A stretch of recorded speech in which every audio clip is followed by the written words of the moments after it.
Well, good day. My name is Marquila Vance. I hope all is well. I have been asked to do an informative speech on a topic of choice, and my topic of choice is racism. And I chose racism because this is an ongoing problem. It has not been solved. It's been talked about, but it has not been solved, and I really don't believe it's going to be solved until the return of Christ. That's just my personal opinion. The name of this informative speech is "Who Are You Without Racism?" My opinion, I believe white racists use racism as a form of control, definition, and a self-esteem boost. In this informative speech, I will be covering main points such as police brutality, misconduct, white privilege, as well as systemic racism. Racism and police brutality stems from fear, misunderstanding, and a spiritual disconnect. Racism and the criminal justice system example includes Central Park jogger case, also known as the Exonerated Five. Five young black teenagers underwent a devastating and horrific case and time in prison for a crime that they did not commit. This case did not have evidence. They didn't even have scientific evidence to prove that these guys were guilty.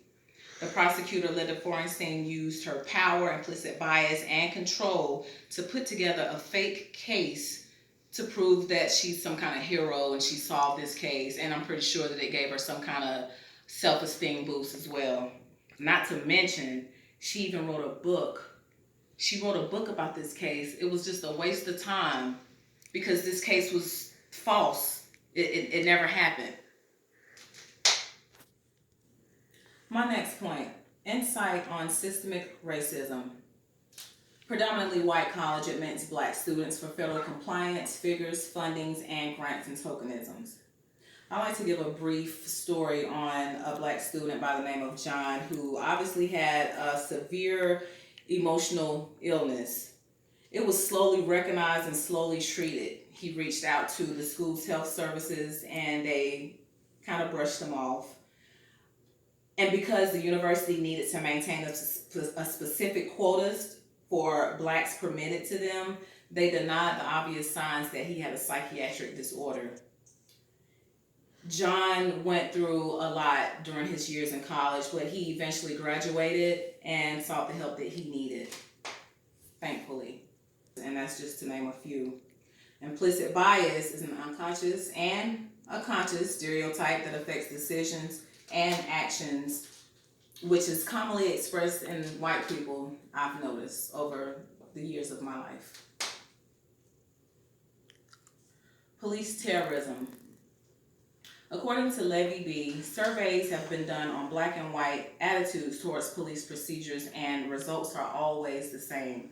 Of course, blacks believe that police are physically brutal, discourteous, police do not respond to calls, and they do not enforce laws, nor protect people that live in the ghettos because of the color of their skin.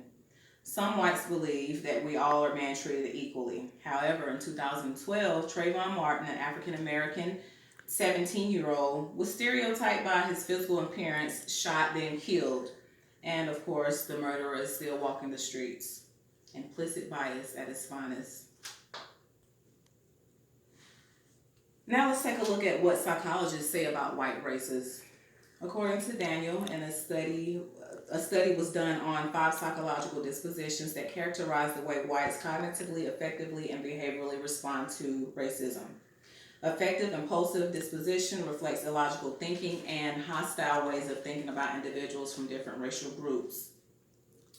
Statements reflecting includes niggers are lazy, good for nothings. I don't like those Asians because they're only trying to take over America by buying all kinds of land and stuff. This is coming from the mouths of white racists. This disposition is also marked by heightened feelings of hostility, aggressiveness towards people of color, fueled by deep-seated anger and hatred towards people of color. And my ancestors are the ones that were enslaved, but racist whites have deep-seated anger and hatred towards us. I guess I'll never understand that, but oh well. That's their problem. Now that we know that police brutalities and racism stems from fear, misunderstanding, and a spiritual disconnect, as well as insight on systemic racism, I'd like to discuss white privilege. To me, white privilege simply means innocent until proven guilty. Or an example would be that white person that got the job lead over an overly qualified black person. Effects of white privilege. Effects of white privilege today on white races.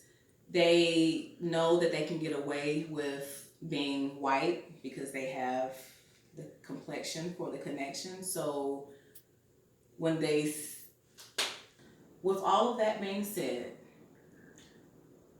now that we know white races use racism as a form of control, definition, and a self-esteem boost, I'd like to end with a brief story.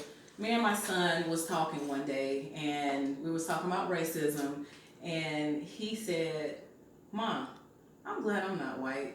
And I asked him why, and he said, "Because they have a bad reputation." And I was like, "Well, yeah, they do." But that concludes my informative speech on racism. Thanks. Have a good day.